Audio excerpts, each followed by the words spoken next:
नमस्कार दोस्तों, मेरा नाम है भौमिक और आप सुन रहे हैं मेरे साथ कहानियों का नया दौर। चलिए शुरू करते हैं आज की नई कहानी।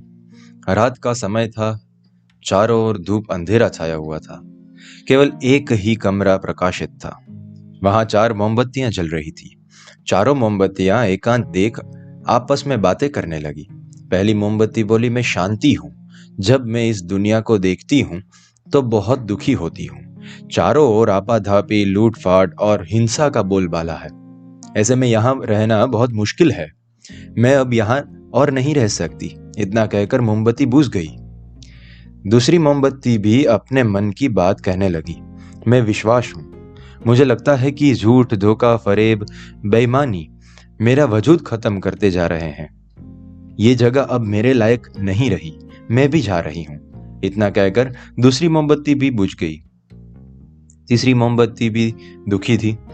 वह बोली, मैं प्रेम हूं। मैं हर किसी के लिए हर पल जल सकती हूं, लेकिन अब किसी के पास मेरे लिए समय कहाँ है। स्वार्थ और नफरत का भाव मेरा स्थान जो ले चुका है। लोगों के मन में अपनों के प्रति भी प्रेम भावना नहीं बची।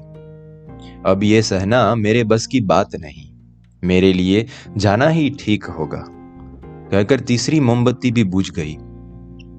तीसरी बत्ती बुझी ही थी कि कमरे में एक बालक ने प्रवेश किया। मोमबत्तियों को बुझा हुआ देख उसे बहुत दुख हुआ। उसकी आंखों से आंसू बहने लगे। दुखी मन से वो बोला, इस तरह बीच में ही मेरे जीवन में अंधेरा कर कैसे जा सकती हो तुम? तुम्हें तो अंत तक पूरा जलना था, लेकिन तुमने मेरा साथ यहां ही छोड़ दिया। अब मैं क्या करूं? बालक की बात सुन चौथी मोमबत्ती बोली, घबराओ नहीं बालक, मैं आशा हूं और मैं तुम्हारे साथ हूं। जब तक मैं जल रही हूं, तुम मेरी लौ से दूसरी मोमबत्तियों को जला सकते हो।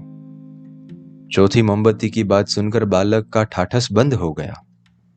उसने आशा के साथ शांति, विश्वास और प्रेम को पुनः प्रकाशित कर लिया। दोस्तों, जीवन में समय एक सा नहीं रहता। कभी उजाला तो कभी अंधकार छा जाता है। जब जीवन में अंधकार आए, मन अशांत हो जाए, विश्वास डगमगाने लगे और दुनिया पराई लगने लगे, तब आशा का दीपक जला लेना। जब तक आशा का दीपक जलता रहेगा, जीवन में कभी अंधेरा नहीं हो सकता। आशा के बल पर जीवन में सब कुछ पाया जा सकता है। इसीलिए आशा का साथ कभी मत छोड़ना। तो आशा करता हूं दोस्तों कि आपको ये छोटी सी कहानी बहुत बड़ी सीख दे गई होगी। Until next time, stay safe. Thank you.